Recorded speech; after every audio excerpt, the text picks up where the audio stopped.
So without further ado, I'm going to introduce Matt, who's been on already. And Matt Jennings, I fished with. I fished around. I know the man. I know what he can do with a rod. I know that he knows places because he knows places I don't know, and I know a lot of places on the tributaries. Uh-oh, I've been muted by the host. What did I do wrong? You're good. Sorry about that. Okay, am I talking now? Yeah. Yep. Yes. Yep. So Matt's going to talk to us tonight and give us a program about fishing the tributaries, and it's for steelhead and salmon. So Matt, take it away, please. All right, let's do this. Let's see. Oop. Let me just share my screen. Uh-oh. It says host disabled my participant screen sharing. Hang on, I'll get it. Thanks, buddy. Well, first of all, just give me a thumbs up if you do already fish the tribs between here and Milwaukee. Anybody spend much time up there chasing those fish? You should be good. All right, thanks.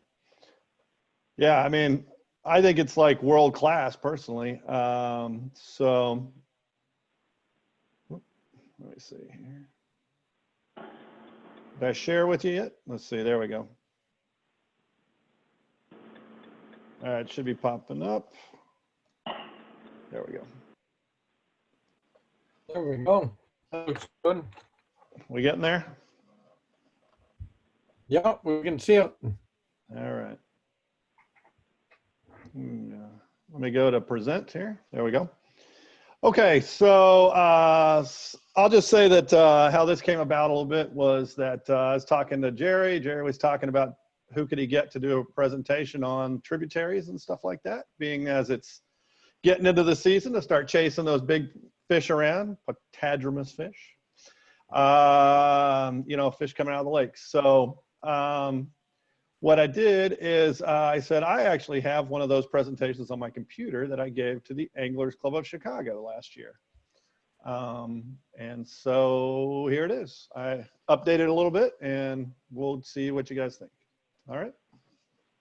So I call it overlooked big fish near home because to be honest with you, I kept hearing people talk about chasing big browns all over the world. Someone went to the bottom of South America and stuff. And I thought, well, geez, I can catch bigger browns than that right here. So especially when I was going to give it to the guys down at the Anglers Club, I thought they'd probably do that. So yeah, so this is just going to cover the tributaries between the state line, the Illinois northern state line, and say just a little bit above Milwaukee. But mostly it's the stuff between the Milwaukee River and down to the state line. All right. So this is my case for fishing those tribs. And I think it's pretty accurate. I mean, it's really close by. And that doesn't sound, and obviously that's obvious, right? It's close, but it's more than that. It's because you can kind of control like when you go by watching the conditions. And so you don't have to put all your time into doing this. You can go when it's just excellent because we live close enough. Also, I believe after fishing these for almost 20 years now, pretty hard, that the conditions are just getting better. To be honest with you, everybody talks about the lake dying, you know, it's crashing and how, you know, all this kind of stuff. But actually, I think all that media about the lake crashing, it seemed, and the gobies and all the other invasive species, it seems like it has cut down on the number of people around. I think there are fewer people out there doing it personally. That being said, you go there on certain days during steelhead season, you go right into the, you know, you go right there by the facility and, you know, and it's, you know, there are going to be a million people out there fishing for steelhead in the spring. But otherwise, if you change up your timing a little bit, if you fish farther into the winter a little bit, and you do some other techniques like swinging and stuff like that, I think you're going to find there's a lot of open water and it can be pretty good.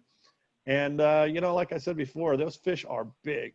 They are some huge fish. I go I go over to Michigan a lot, and I'll be honest, I think they probably on average have bigger fish over in Michigan by quite a bit. But I will say it takes a lot longer and a lot more money to get over there. But I will say that I've caught some big fish over here, and some other friends of mine have too.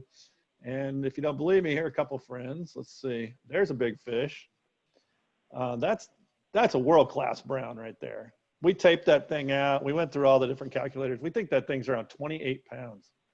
If you guys know Jeff Ranke, you know he looks like a big lineman. You know, he's like one of those real big dudes. So that is a huge fish. You can see how small his giant mitt looks on the bottom of that fish, and how small the eye is on that fish. That thing's just got a lot of girth to it. I forget what the measurement around was, but that was giant. That's on the Milwaukee River, right in town.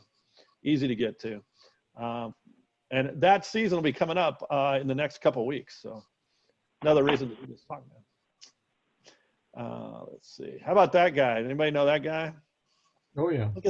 Look at that steelhead, huh? Jerry's like, I want one right now.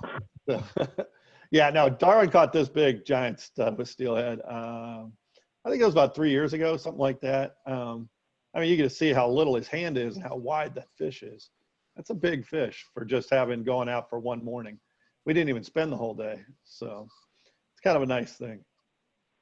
And then, of course, the kings, right? Like that's going on right now. I haven't been out. I need to go out. I think I'm going to go out next week if anybody wants to go out chasing those guys around. Hopefully there'll be some browns or steelhead in behind them.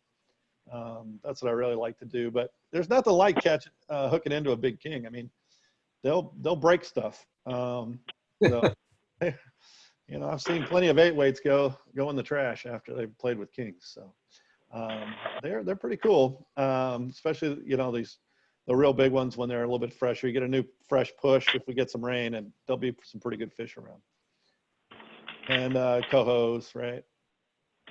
All right, so this is like it, right? Like all the comforts of your home waters, right? This is my buddy Kyle, and that day was a terrible day. It's like one of those spring steelhead days where you just freeze and it's raining. And so what did? We just popped into Milwaukee about 2 blocks off of the river there and grabbed us a couple of beers and some brats. And it could have been, you know, we caught a few fish in the morning, and then you do that and you're done for half a day. You know, pretty good. So you made it home to play with the kids. But the real thing is that second thing there, that monitor the flows and go when it's perfect. That is it. Like if you know what each of the rivers should be fished between, and you see a push of new water coming down and you know it's in the season, just do what you got to do to get there, because it's worth it. You know, I mean, honestly, I know some spots on the Milwaukee and stuff that, man, if I see that little push of water coming down, I'll be there. I'll do what I got to do to be there. And that's where it's like you can get into some, like, let's say November, first couple of weeks of November, just coming up, right? So when I see a perfect push of water during that, I know those browns are going to be in there eating those king eggs, and I'm gonna be there because there's a chance to catch a legit world record brown in there. I mean, just think about where the last couple of world record browns have come from, right? One on the Michigan side, one on the Wisconsin side. You know that could happen. That 28-pound fish, I mean, come on, that thing's ridiculous. So, yeah, I'm going to go give it a shot. I'm going to go definitely swing some stuff through there and see what we can do. I've lost some giant browns. My biggest brown, I think, is like around 16 pounds right now, something like that. So that's a pretty big fish, pretty big brown. Not a lot of people can do that. I mean, I don't know if you've ever been over to chase those streamer fish down during the winter in Arkansas on the white and everything. It's a lot of work. It's a lot of cold. It's a lot of casting. And to be honest with you, when you show that picture of those browns around that we catch here, those guys down there are like, whoa, those are big fish. They know. And so I'd say, yeah, man, we're close by. And of course, you know where all the good food and drink is. So anywhere in that part of Wisconsin usually has pretty good beer and drink you can find. I like the blue sombrero in Kenosha personally, if you ever get a chance. All right. Improving waters. Why did I put this picture of this not spectacular steelhead? Although it's pretty nice, but it's nice and clean. But That's because that fish is part of a new, pretty unknown. You guys made this call tonight. I'll just tell you, beginning of a summer run in Wisconsin.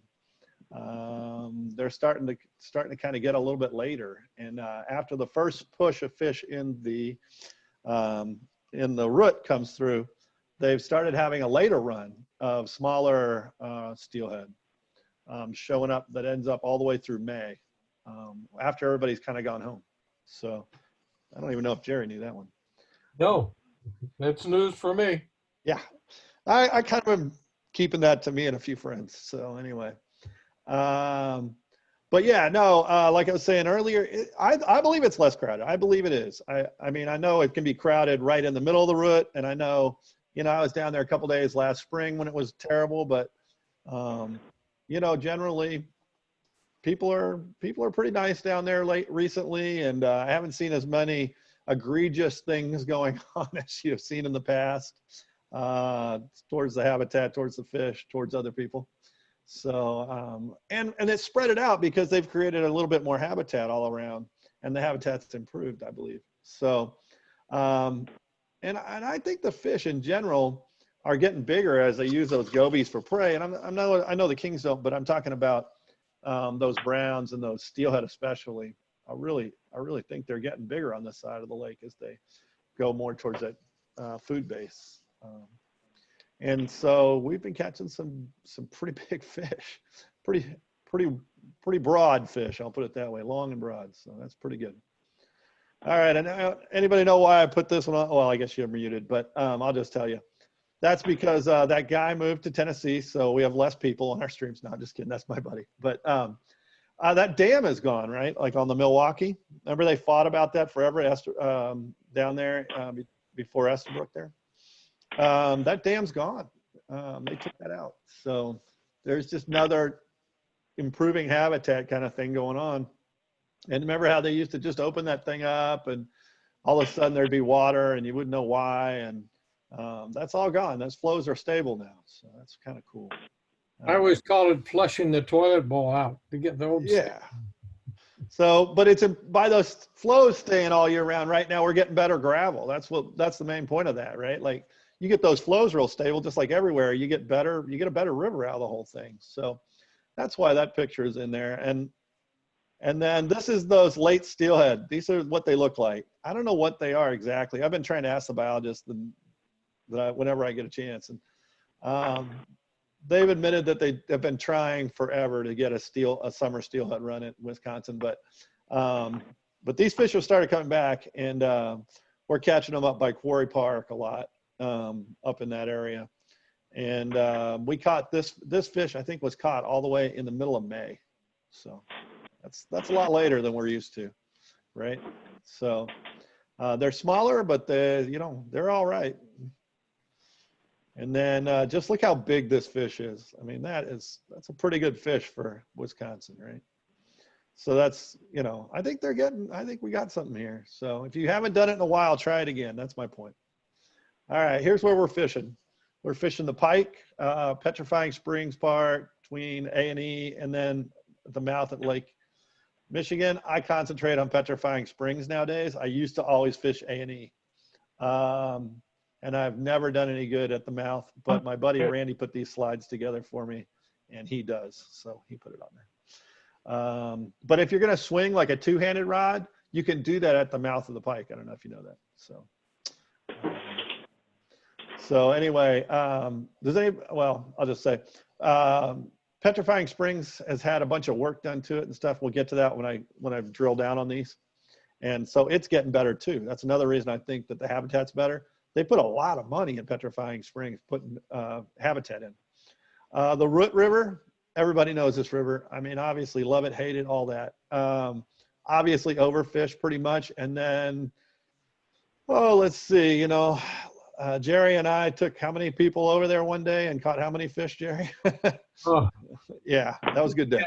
we had 8 people that were fishing, and I think every one of them hooked up at least once, and most of them landed a fish, or 2 or 3, and surprisingly landed browns in in March. That's Not right. in the fall, but March.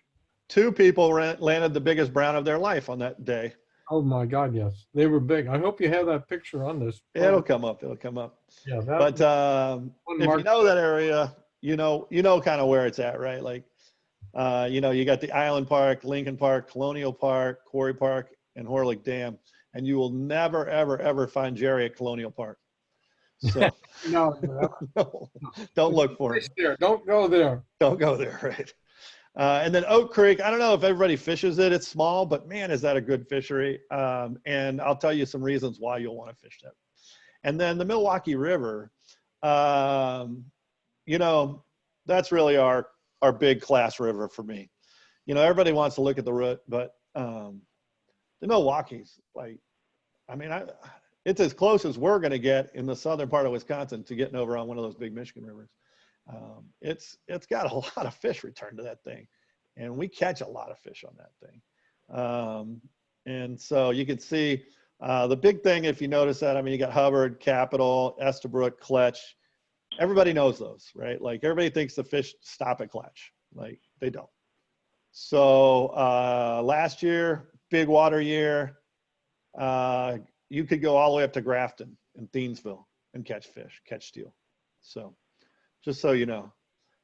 So these are some stuff that maybe you haven't seen before is, if you wanted to swing, like really swing a 2-handed rod, that Grafton Thiensville area, if you've had a bunch of high water, that's a great area. And those fish are not pressured, All right, let's move on. All right, so here we are on the pike. And when I say the pike, I pretty much nowadays just mean Petrifying Springs. There's a lot of water there, and they've improved it with a lot of money. And if you go fishing there right now for kings and stuff, you can go to the beer garden. Well, I don't know with COVID if you can, but usually you can. Let's see here. So here's a little map my buddy Randy threw together for me. And up at the top by 7th Street of this map, you'll see that the little Pike Creek comes in and the Pike River come together right there. And you can see that from the bridge there. Well, now they've put a big walking bridge in there, and they've put a bunch of armament along the stream bank, and they've also put some little riffles in there too. But you can keep your feet wet, and you can walk across 31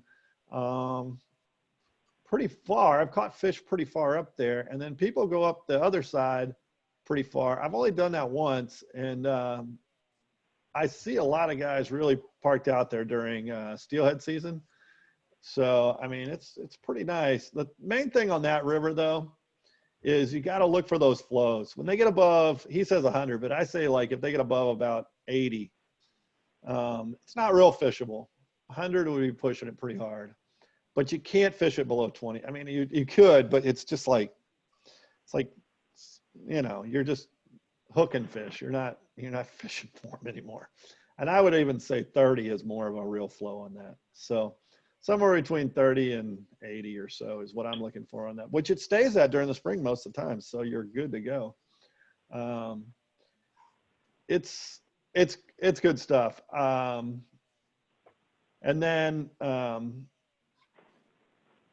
my buddy, I don't know if you guys remember, before they cut that little dam on the, so if you look at the top of that map, there's a green space. You know what that is? That's that, right? That's that golf course, right? And remember everybody fished that thing, they'd get their feet wet and they'd walk up there and then people get tickets and stuff. I don't know if you guys were into it back then.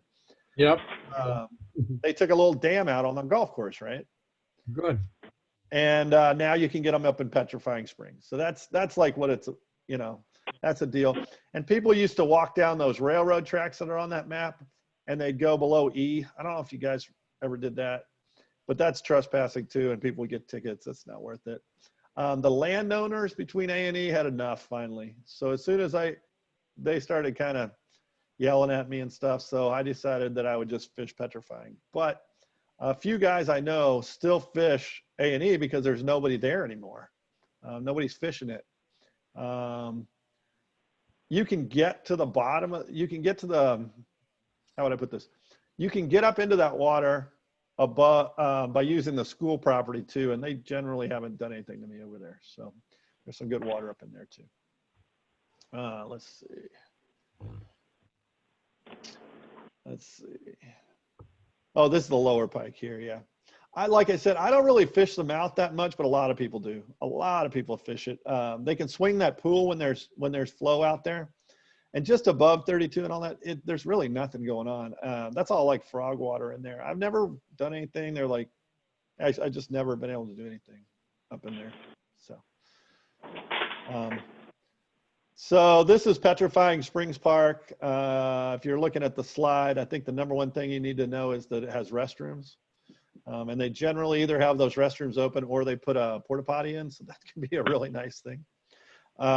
It's easy it's easy to get to. And if you're fishing early in the morning in the spring, especially, know that there's a parking lot that is just up from the south entrance that is made for you to park in and then walk in, because they don't open the gate until 6:30 in the morning. So what you want to do is park in that other parking lot that's right behind the beer garden and the baseball fields, and you can walk in through there. And I've talked to the guys over there and they're fine with that. That's why it's there, kind of. So if you want to get there early, or you want to get there, get your hole before people get there or whatever, you can go early and then you can just walk in. It's not hard to do. It's not that far. And it's worth it sometimes to get the right gravel in the spring. Let's see, this is right by the dog park. So if you're coming in and you see the dog park, that's the right entrance for you. And this is a fish. I think Darwin was there at the time I caught that. That is a 39-inch steelhead. That's a big steelhead. I was lucky enough, I had been in Michigan a couple days before that, and I caught another 39. So I caught two 39-inch steelhead in 1 week, which is kind of crazy because it's just luck, pure luck. But that's what I was saying about we get some big fish. That's a tiny creek, as you know, and to catch big fish like that out of it is pretty amazing. But I do it pretty often. I catch some big fish out of there pretty often. It's pretty good habitat in there. That is a big fish, man. That's pretty big, yeah. And maybe everybody knows this guy. He caught this fresh little hen over there, real chrome. And that was a pretty good day. That was the same day as that other fish. But there's a lot of good steelhead in that river, in that little creek. I mean, yeah, I've been over there.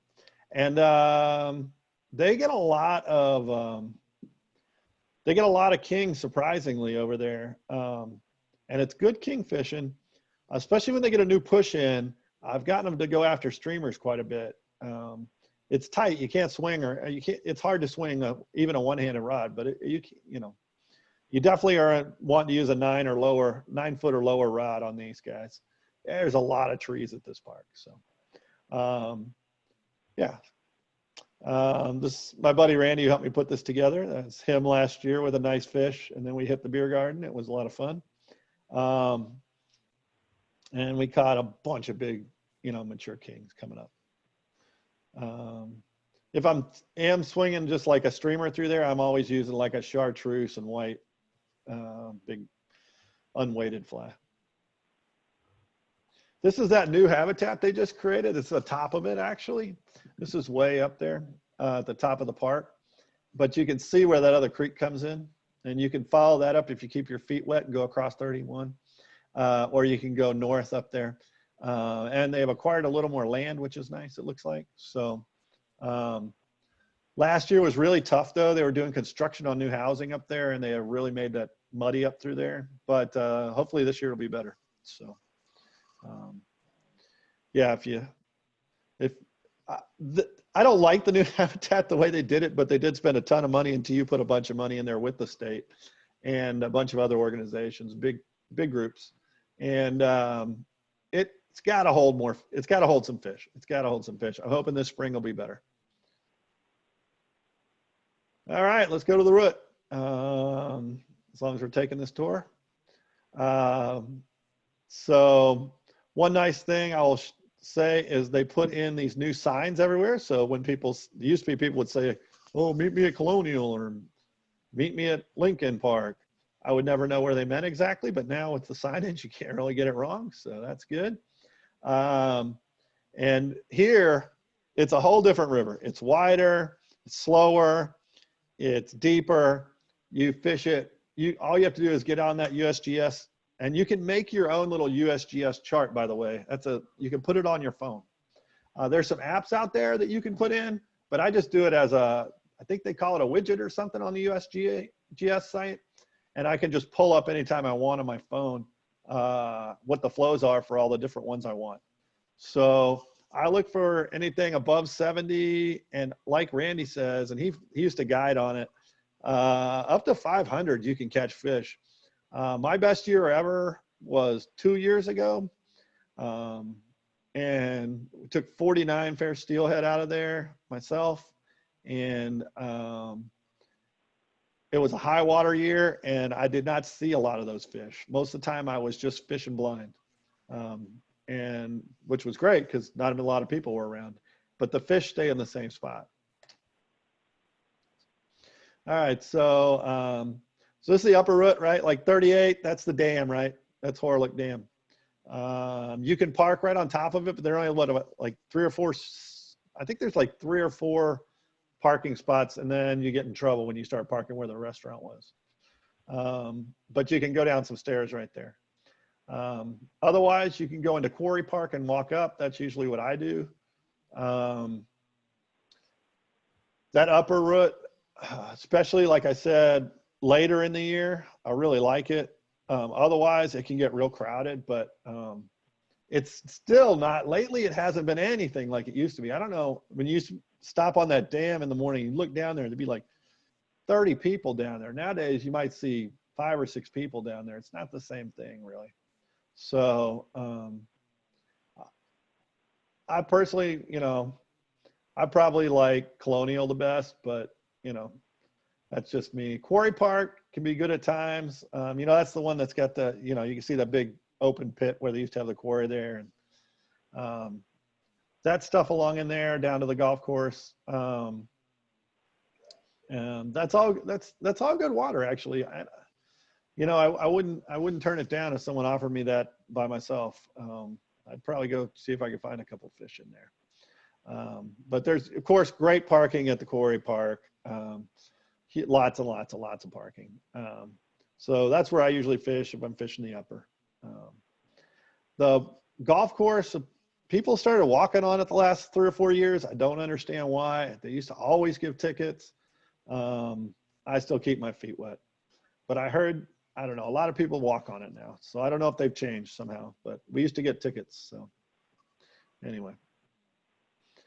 All right. And then lower, right, you can see, like if we start real low, you can kind of, well, like Randy says here, Island Park's the first place I start.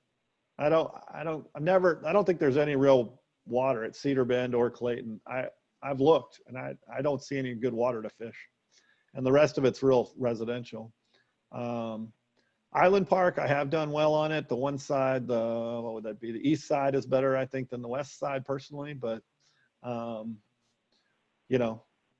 and then as you get up, then you get that sea coming through there, Spring Street, right? And then you get up into that new, I don't know if you know, that's new habitat against what used to be the big wall there before you get to the, they put in some kind of retaining tank or another in there. They've been working on it for a couple of years, but that wall, if you're going to do floats, if you like to throw floats, whether it's spawn or whether it's flies, that wall in behind that new retaining tank, which has parking at it now, that wall is unbelievable in the spring.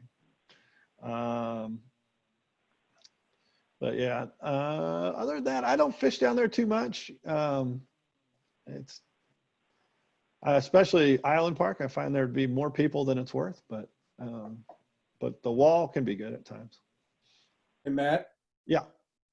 Hey, I don't know if you get it, but I still get it from the Milwaukee or the Wisconsin DNR. They just had a root river report. They passed 1,500 kings through the facility there. Oh, nice. And about 100 cohos. But so far, they said they haven't seen many browns or many steelhead come through yet. So they must be coming in the next week or so. Yeah, I would think they would be too. I'll tell you what, we haven't had much water. That's part of it. But I think we should be getting some this week. So that would do it, that'd make it happen. So yeah, I hadn't checked it in a few days. Last time I checked, the first time they tried to work fish, I think they only had, it wasn't very many. It was really few kings. So the kings came a little late this year. That's good for us. So Yeah. that'll be nice. We're talking about at the Steelhead facility in Lincoln Park is what we're talking about, where they process the fish and they take the eggs and the roe out of them, and then they put the fish back in the river, or if they get to their quota, they just go ahead and put the fish back in the river. On the left side, you can see the Lincoln Park sign in front of that medical center there. That's the new signs they put up everywhere. And then on the right side is what we call the weir, and they put boards in there, and they make them go up a ramp into the facility when they want to, but that's open there. When it doesn't have any boards and you can see through that, it's called open, and the fish can just all pass upstream. So this is a good place to fish, but you do got to stay out of what they call a sanctuary right below the facility. But that's well marked with yellow signs. You can't miss it. If you get a ticket in there, that's all on you.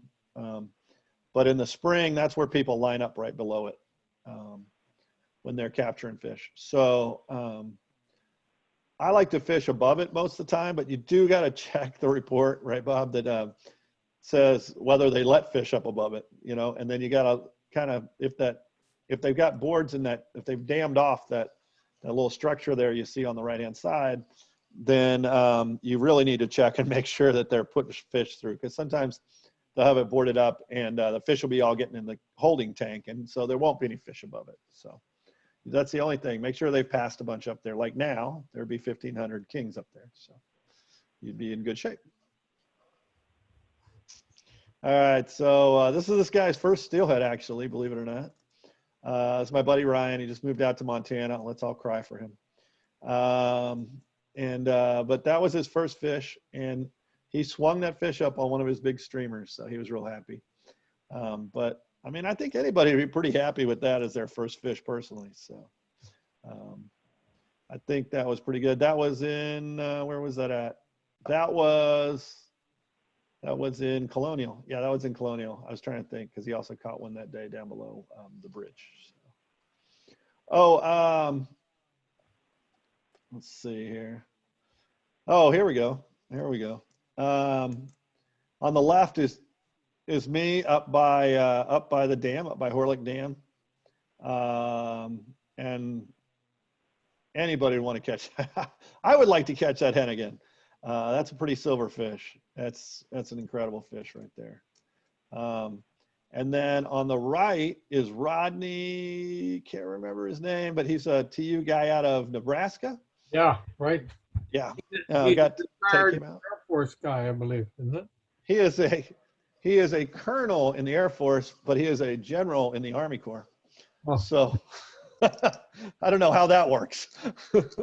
But he was the head of the West for the Army Corps under Clinton.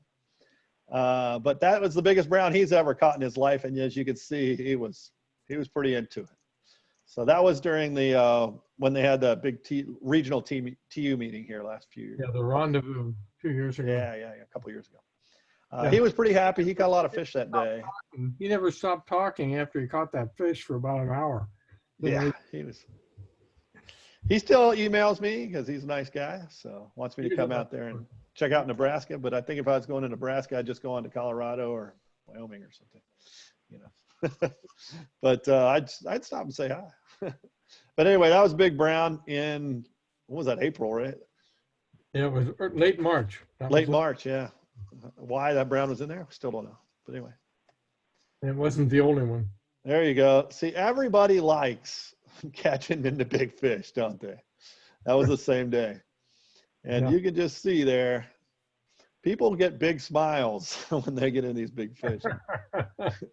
I just thought this was like, how much fun is he having there, right? I handed him the rod and I told him, be careful, that's a big fish.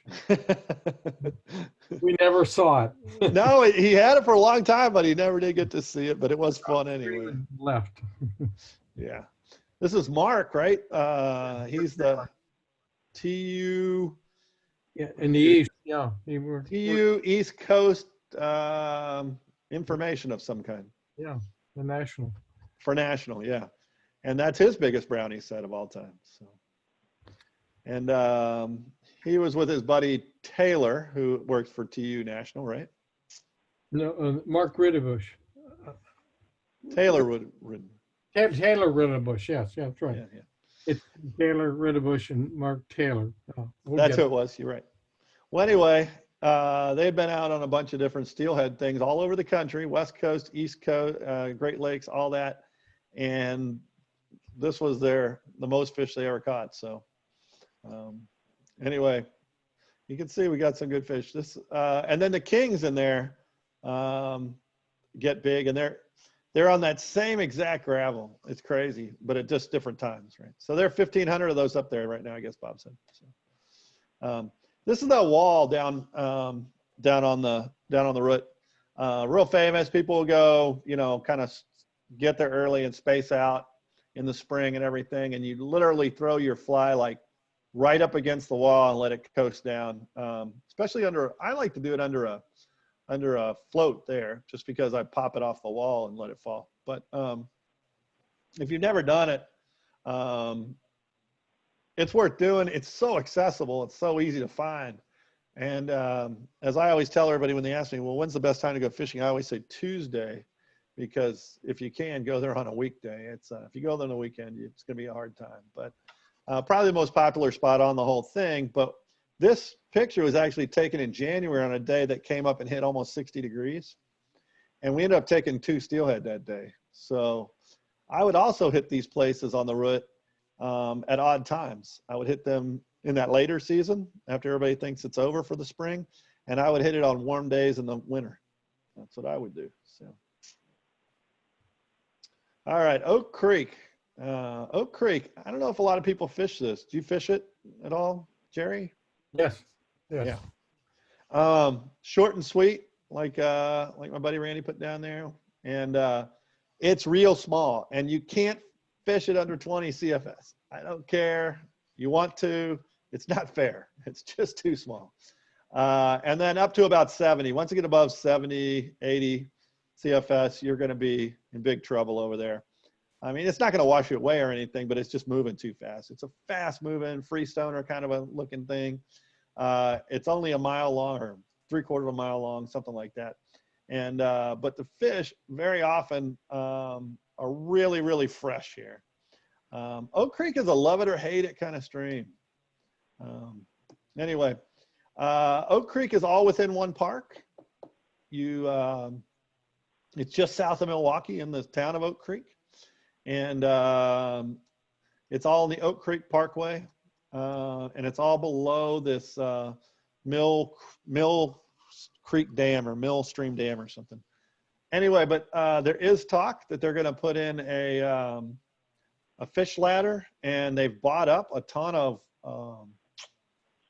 access. I don't know if anybody's ever looked at what they've been buying recently. If you ever want to go on the DNR website and look at what they're buying on Mill Creek, they're going to at some point make it longer. But for now, it's just like this little tiny, like all accessible in a park kind of stream. Interesting thing, Matt.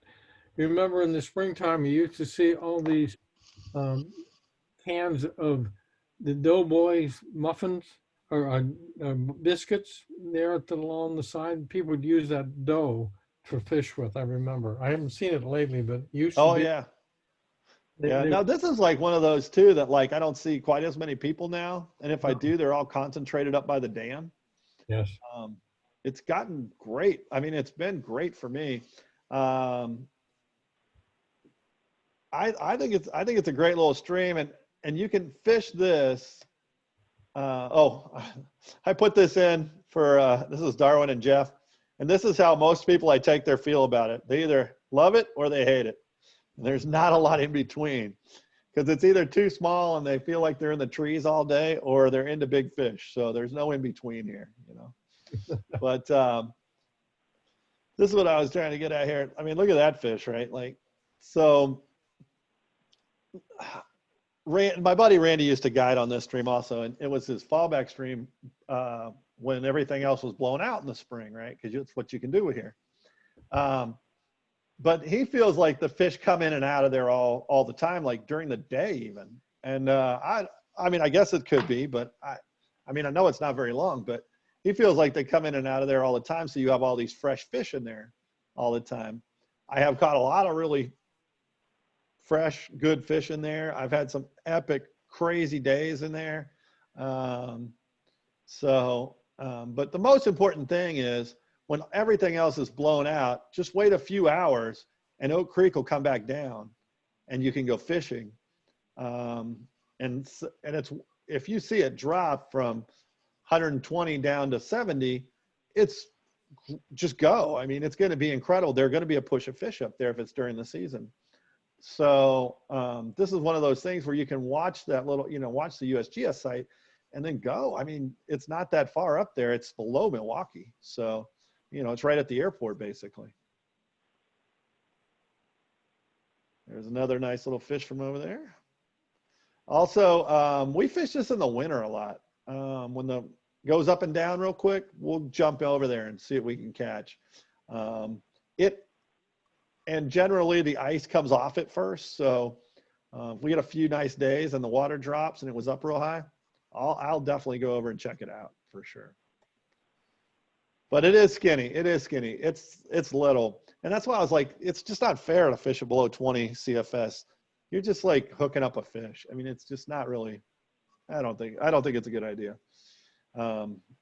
There's not enough current and stuff at that low level, but you can see we do fish it all the way through. A lot of people don't pay attention.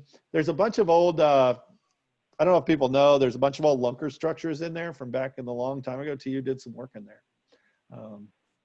They're a little farther down than where most people fish, but they're in there. All right, let's go to the Milwaukee River. This is probably my favorite, I guess. Yeah, probably my favorite. I fish there a lot. It's bigger, which I like a lot, so you can spread out. Catch a lot of big fish in there. Ridiculous amount of big fish in there. And like I said, the browns, I mean, look at that one. You know, you can find some amazing fish in the winter and stuff in there, especially like late October to early December. So these are all, you can see all the different parks. And then look, I fish it up to about 1,000 CFS. I feel a little, there's a couple of places like Hubbard Street that I'll fish it up to 1,100 CFS, but that's about it. That river will take you out. I almost got killed there a few times, hitting by ice flows and stuff. And it's just a bigger river. If you get really cold like I have before, and you're out in the middle of this river as opposed to some of those other ones, I don't know how you're getting back if you start getting hyperthermic or something. And we fish these fish when it's really cold a lot. So I would say I love the Milwaukee River. There's a lot of good fishing. And they've improved it a little bit by taking the dam out and stuff. But just be a little careful on this one. It's a bigger river, you know.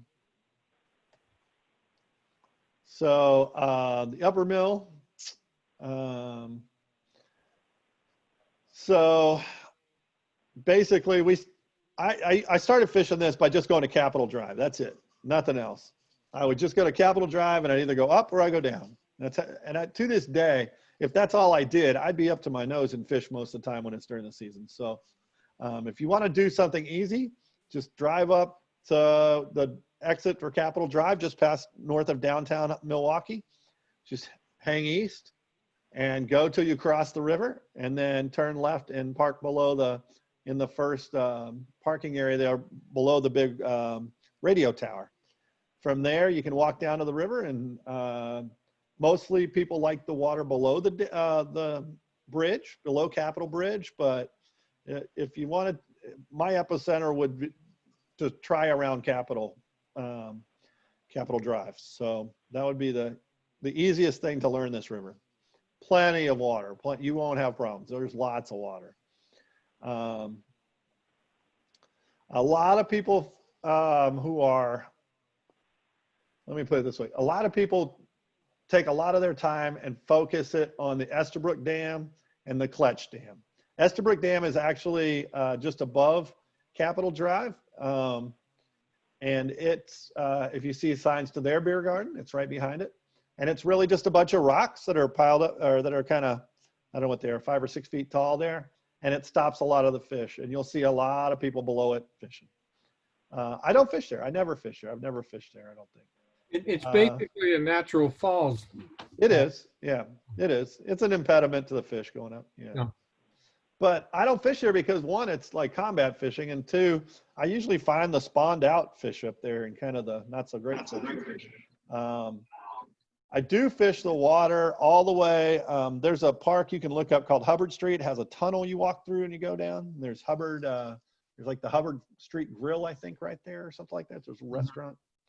That water out in there, that's really good water. That's a lot of gravel. It's hugely wide, and you can swing a two-handed rod in that section. So, so from Capitol Drive down to Hubbard Street, you can swing a two-handed rod. It's all real good. You can sight fish a lot. Yeah, it's just great. That's where I would concentrate my time. Just above Capitol Drive, there's just above the bridge, actually, there's a huge pool that the two-handed guys really like. So if you want to throw a spey rod, you got a bigger spey rod, 13 to 14 foot 7 or something like that. That's where I'd concentrate. And if you can, get it as far over to the west side as you can, because that's where they all hold. But there's a big slot in there that holds a heck of a bunch of steelhead in there. But above that, there's some nice gravel that doesn't get pressured quite as much. And then if you go up from there, they call it the parking lot, or some people call it the towers. There's a big slot in there that you can throw. You could throw stuff coming down from floats, basically, and fish it that way. And it's a little more of a deep slot in there all the way. It ends just before you get up to that Estabrook Dam. So that's that. by that old bridge that's not there anymore. Not there anymore, right? Correct. Yeah. No. Yeah, you're right. And then if you head up from there, right, you get into where that old dam was I showed you a while ago. That's kind of muddy up through there, but it's cleaning out. I don't know if you've noticed that, Jerry. There's starting to be more gravel in there. Out. I So- was there when they were taking it out, and half the river was brown and half the river was green. It Yeah. was amazing. Yeah. It's real wide in through there. You can see it has some islands and stuff. That is, there are a few fishing opportunities in there, but I wouldn't concentrate in there. And I'm sure it's going to get better because they put a lot of habitat in there, but so far it hasn't really paid off. It's still pretty wide and pretty shallow in there, I find. I don't know. I know another guy who swears by it, but I wouldn't concentrate my time on there. And then as you get up to Kletch Dam, that's another park. It's got an island in there. That dam is like a little taller, and generally people think that actually is the stop for the fish. But like I said, if you get good water, the fish will definitely go over it in the spring. Not so much the kings, but the steelhead will in the spring. It's at the top of your map, Matt. Yeah, it's way up there at the top. Yeah. Good Hope Road. Yeah, by Good Hope Road, right? Exactly. It's past that big shopping center. You kind of turn across from that. Yeah. Up there as you're going up 43. That area is really good. It gets really crowded though, especially for kings, surprisingly. But I certainly have caught a lot of good fish. You can fish right at the base of that dam. I guess I have fished there a few times, and definitely have caught some steelhead in there. I will say during the summer, it's good smallmouth water, by the way, down below that little dam there. That's a real good place to wait around for smallmouth in the summer. But Oh, and so when they get up to Thiensville and Grafton, there's a whole bunch of parks up there. But especially, what's the name of that thing? Anyway, up by, especially when you get in Thiensville and Grafton, there's a bunch of little parks all through there. And this one's something barn park. Anyway, they have a bunch of gravel and you can swing a two-handed rod. No one will be up there. And you can catch some steelhead. So they're not nearly as many, but there are some up there and they go that far. And if you want to go smallmouth fishing in the summer, that is definitely the place to go. And that's the exact area you want to go to, as far as I'm concerned. So that's about it. At Grafton, there is a big giant dam and a killer coffee place. And they won't go past that dam. They can't. It's 25 feet tall. So yeah, so basically that's as far up as you go. The lower Milwaukee below, let's see, North Avenue and Capitol Drive. Locust Street, people do talk about fishing at Locust. I fish closer to Capitol, I'll put it that way. I fish mostly closer to Capitol. A lot of people have started fishing lower now, which is great because it spreads everything out.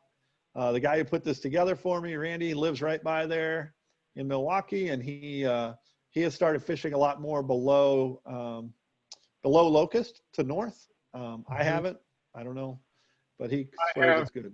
So I have. And, yeah, how is it? and it's good. I've been fishing that a lot for years. Usually with a spinning rod, long 10-foot, 11-foot spinning rod, and floats down in that area. Yeah. Especially when you see that park right below Locust Street. There's parkland on both sides. If you park on a street there called Chambers off of Humboldt, Yeah. you can walk and access by the old water plant, and there's an old wooden dam there that Right. they used to use for Miller Brewing to cut the ice off of the river in the wintertime. And below, from that wooden dam clear down to as far as you can get downstream walking in the park, it's very good. There you go. So I've fished Chambers several times. I've caught some fish out of there. Generally when I'm there, somebody's there. Maybe it was Jerry. Maybe I just didn't know him then. Probably me, yeah. Yeah. But anyway, yeah, it used to be Eric Tahajda used to guide right there. That's how he got started. Anyway. Yeah, there's a lot of browns that hang out just below that wooden dam. Yeah, yeah, right. And the dam is kind of gone now. It's kind of changed a little in the last few years. But Yeah, it's kind of getting bad. yeah. But anyway, so that area is good too. These are the kind of fish we're talking. That one, you can see it has a bad hair day in its mouth. I swung that up on a two-handed rod. This is a nice one that one of my buddies caught. That was, I don't know if that was his first one or he hadn't caught very many steelhead anyway, but that's right at, that's above Chambers. That's above Chambers Street. Let's see. And they got, of course, the king fishing is like the best. I mean, like right now, there'll be tons of kings in there. There'll be so many kings. It'll be unbelievable. But you can see that middle fish also took something bright. It took a nice bright streamer. And then we do fish it. The one on the left is just showing we do fish it a lot in the winter. But mostly it's because we're out of our minds from tying and we want to get out on the river. I will say it's really dangerous. I've had some bad experiences down there in the winter. It's a little rough. It's big water. All right. Once again, the browns. This is where you go for the browns, in my opinion. This is where I fish for them most. All right. When to fish? Right. March and April, right, for steelhead, and then October to ice out.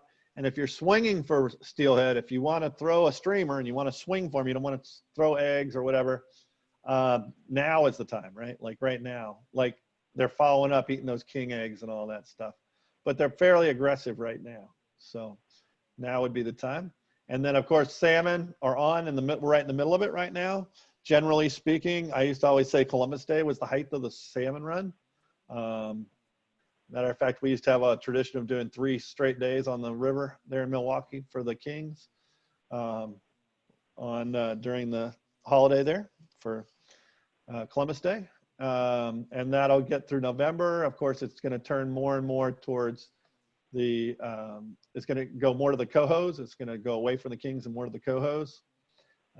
But, you know, then October through whenever ice is will be the browns. And that's when you really are going to target those world-class browns. And so that's coming up. That should be happening right now. If the many fish got passed through on the root, then there'll probably be a lot of fish in the mill. And if there are a lot of fish in the mill, there'll be a lot of browns eating eggs. So, and those are good. And you can do them with eggs or you can do them swinging, either way. And then on the right, you can see that, you know, just go to the USGS site for, I put USGS Streamflow Wisconsin, and I always get right to the table. And then once you're there, you can make up your own little widget and you can put your own streams on there. It's kind of a cool thing. All right, so this was given to me by this guy who used to be the big guy down there. This guy, I don't know if anybody knew him, Rich Brown. They called him Fat Man. He had Fat Man's Guide Service. And he played football for somewhere in Wisconsin. He was a big dude. And he gave me this great advice when I first started fishing down there. And he's like, Oak Creek goes up and down in one day. So if it's a flashy little bunch of rain, Oak Creek's your stream, right? The pike goes up and down in 2 days. So it's pretty quick. So if you got if you go to Oak Creek and it gets too low, jump down to the pike, right? And then the root just stays up forever. I mean, it's like, it takes a long time to get up, but once it's up, it's going to stay big for a while. I'm not saying you can't fish it. I'm just saying, just know it'll be up for a while. And the Milwaukee is a lot more treacherous than you think it is. It will take you out. That day we took this picture. We walked across the ice out there. I stepped out on a big piece of ice and I rode it down the river for like 100 yards, trying to figure out how the hell to get off the thing. So one time I was out there with this guy and we were fishing and the ice just came all of a sudden. I don't know where it came from, but it must have just broken up at one of the dams or a big ice flow broke up. And all of a sudden we were out there in the middle and that ice will hit you in the knees and just take you out.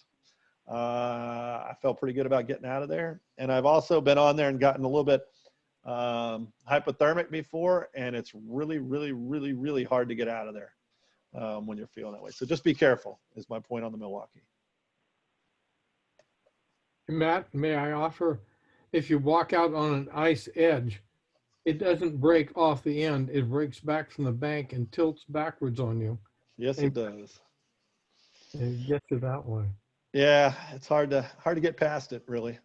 Yeah. So, and then how we fish them, real quick. I think most of you know, but we either throw these egg/nymph rigs that usually have 2 eggs on them. I'm going to show them to you in just a second here, and a weight hanging down, and we fish right on the bottom and we swing, or we take and we swing quarter down from us and just swing across.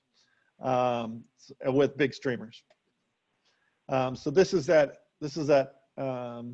rig we use for the for throwing the eggs and the nymphs. I'll be honest with you, I've gone from eggs to eggs and nymphs to mostly nymphs and back to eggs. And nowadays I just throw shiny eggs over here. If I'm in Michigan, I throw a whole bunch of nymphs, but over here I don't. I tried them for years and I never really got as many hits as I do on eggs. And nowadays I don't use the puffball eggs anymore. I mostly always use an egg that I make out of something like Estaz, or there's a lot of other shiny body braids that you can use, or yeah, basically that's it, or trilobal antron. I do that too. So but it's all shiny eggs now. Anyway, basically you come down 48 inches of thicker stuff. He put 12 pound. I usually run closer to 20 in that section. Then we just throw in, I throw in a double surgeons right there and leave an 8-inch tag end off it to put my weights on. But Randy puts in a blood knot. So, you know, it's up to you, right? Either way, you got about an 8-inch tag of line that you put your weights on. Then you come down about 24 inches to your first egg, and then 18 to 24 inches to your second egg. The only thing I'll tell you is to use smaller tippet from the first egg to the second egg, so you can break that one egg off if you need to, because that's usually the one that's getting caught. So that's what you do. The reason we hang the lead down is because it goes down and gets caught on rocks. You lift your rod, and you don't have to lift it all the way out, and it'll just keep you moving down the stream. It'll lift that lead out of those little depressions between those rocks. So that's why we do that. It's a good rig. It's you can do the same thing with swivels and, you know, tippet rings and all that stuff, but this is a whole lot cheaper, and we're kind of use a lot of terminal tackle here. We're trying to limit how much terminal tackle we use, I should say. So anyway, here's some eggs fish. You know, whether it's the kings or whether it's the steel, you know, it takes a lot of fish. I'll put it that way. Yeah, and I think this is something people don't really get too much, so I did want to point this out. So steelhead, they don't really change their preferred lies year to year. As long as the stream doesn't change too much, they're always there. They're always in those same spots. So what happens is a lot of people, when the water gets up, think, oh, there's no steelhead in there. And that's just not true. They're still there. You're just not seeing them. And but instead of like putting on more weight, what happens when you put more weight on an egg rig is if you put too much weight, it won't flow with the water current. And so your eggs will just go down below it, and it's an unnatural presentation. You don't catch any fish. Things just sitting there on the bottom until you lift it, and it goes a little farther, and you lift it, it goes a little farther. So what I've found over time is, even in high water, especially in high water, and I learned this from Euro nymphing, is just use like one weight, but downsize maybe your line sizes, and then just go a little more direct. They can't see you because the water's up, and it's usually off color a little more, just like you can't see them. Fish your same spots, but just get a little more direct and punch your eggs through that film on the top of the water, right? Like, because as soon as you break that surface tension, your rig will go down quickly. It's the surface tension that's really part of the problem. So I've had great success doing this the last couple of years. It really, really works. Try it. You just you get in closer to the fish, and you keep less of an angle, and you punch it through the surface tension, but use less weight, and it works great. It works really, really well. But part of that, as you can see in that picture, those are those shiny eggs that I tie now, and those sink faster than those old yarn eggs. Those old yarn eggs are quite buoyant, actually. So that's why I've gone to those other eggs. Matt, is blue really successful for you, or? Oh yeah, yeah. Yes. Am I smiling? Yes. Yeah. Yeah, everything can see blue, right? Like they see a different color spectrum, and everything can see blue, right? So, what's that?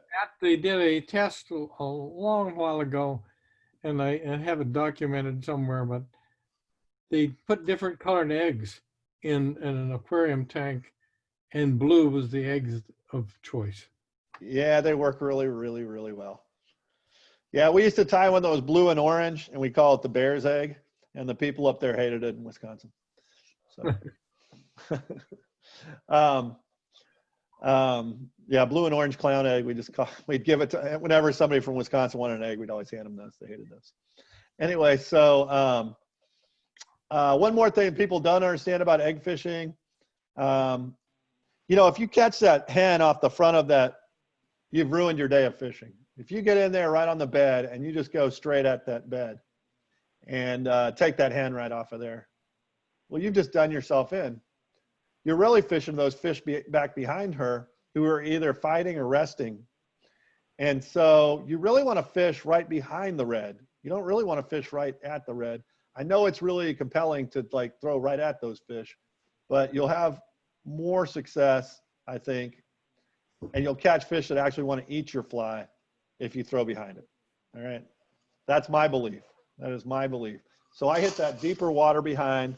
I use those smaller, I use a less weight, and I punch that surface tension in, and I've found really good success doing that. I really upped my numbers.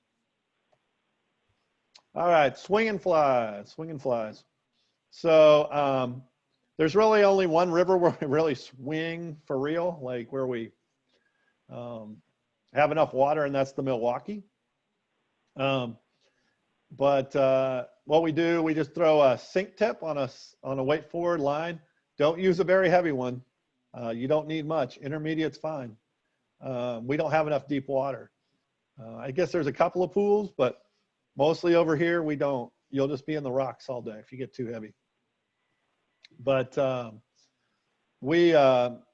this is the rig that my buddy Randy suggests. He certainly catch a lot of fish swinging, so I'll go with him on it. But just a small, see, it's a 3 to 6 foot sink tip. Some people call them poly leaders. You also might see them called a poly leader. You can get those wherever. We just put them on the front of our weight forward lines, and then we throw fluoro to our streamer. My favorite streamer is a small olive, kind of dull, bad hair day. If you ever throw that, I think you'll like it. Let's see. This is a big fish. I didn't measure this fish. It was a huge fish. It was long. Caught him on my two-handed rod, so I was pretty excited. Had a new Skagit head on there I was pretty excited about. Took him over by Hubbard, just above Hubbard, between there and Capitol Drive. And that fish hit like a ton of bricks, fought him forever. Like I said, really better to do this time of year. Well, like in the fall through the winter. Fish are really on those streamers. It's really a lot of fun. The fish came up and ate that thing because it wasn't very far under the surface. He came up and grabbed it, so all good. This is another fish that my buddy Ryan, who only swings, he took this fish. You can see I don't know what he had on there. A bad hair day with an egg pattern built into it somehow. Anyway, nice chrome fish, man. I'd love to catch. That's a good fish right there. I think that's looking like by Hubbard also. Here's another little one. I caught. I went with my neighbor, and we both swung up a couple of fish with one rod because he broke his rod. So anyway, let's see. Yeah, short sink tipper poly leader, 3 feet of 12-pound leader. That's really what I do. Yeah, you can only really do it on the Milwaukee, but it's worthwhile. Oh, and this is kind of a weird one, but if you ever thrown a spruce fly, they really eat them up in Wisconsin. Surprising. That's an old fly if you don't know. But I've had really good success with it at the Kohler Club up there where it gets pounded by people who know what they're doing. All right. I think that is everything. I didn't mean to keep you so long. I hope it wasn't too long. Hope everybody learned a little bit. Anybody got questions? Maybe we can answer them up if you have anything you want to talk about. Or observations. I'm always up to learn. I'll tell you that much. Anybody got anything they want to hear about? I want to talk about, I mean? Yeah, Matt. Hey, Yeah. you mentioned smallmouth at the north end of Milwaukee, but any of these other streams farther south toward Illinois, do they have smallies also? I haven't found them if they do. Not too much. I don't know. I don't know. I haven't found them. I can tell you that I think the Milwaukee's a pretty good underrated smallmouth stream though. So it's got a lot of good access. It's got a ton of good access. So yeah. Thank you.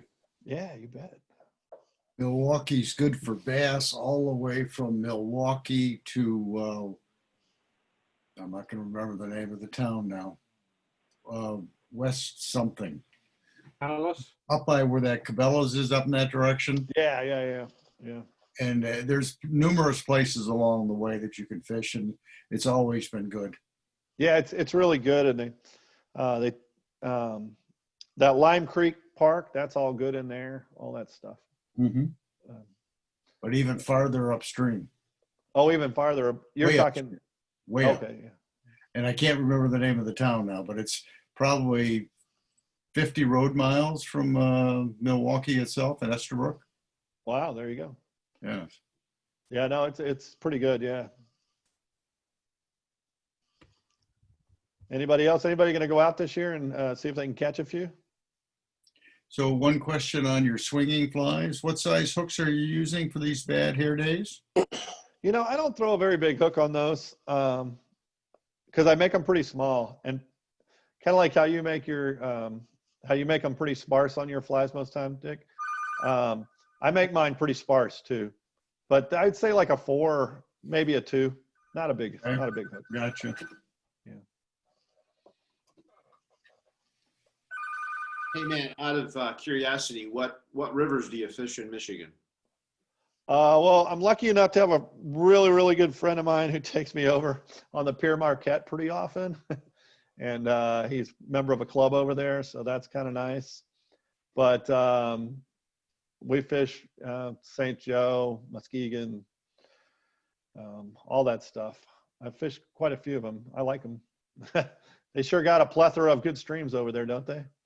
I Yeah, saw an article in some sporting magazine where they listed the, what was it, top 25 steelhead rivers in the world, and Michigan made, I think, 8 of them or something yeah. ridiculous. I grew up on the White, just north of the. Oh, White's, yeah, yeah. Yeah. Just Is up that one? flat about 3 weeks ago. Oh, great. Yeah, yeah. The guy that I showed, Nick, who used to be my neighbor, had that one little steelhead there. He has a house on the White, so yeah, he likes it. Oh, cool. I need to get over there with him. But we just fished the DPR, the Des Plaines River, the other day, like a few days ago, and caught a lot of pike and good largemouth on there. So if anybody's ever up 60 and above on there, they're doing real well.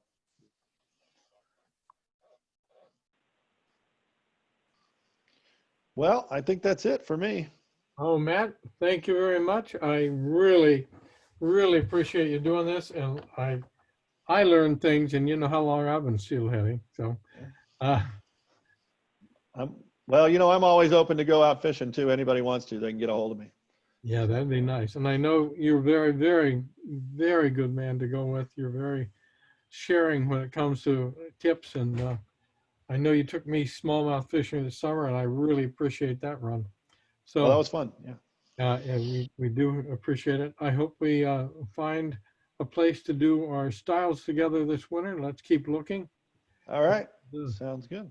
We'll, Well, even if we just make them into you know, kits that we could take out and build on stream, that'd be good. That would be great.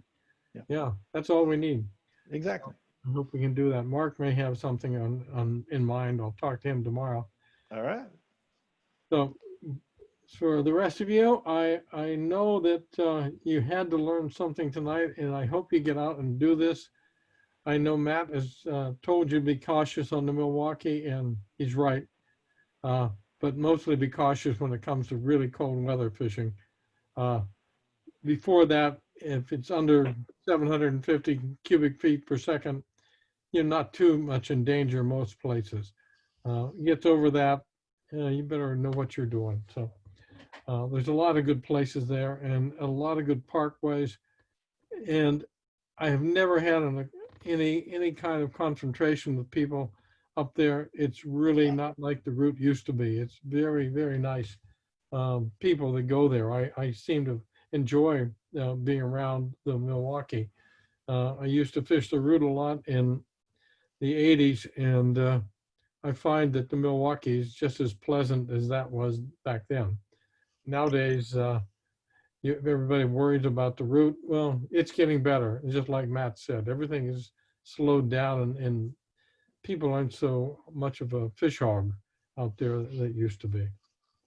So get out there, enjoy it. It's fun. Let me know if you want to go. Sometimes I'm out. Matt, you and I hope we get out next week. Yeah, that's right.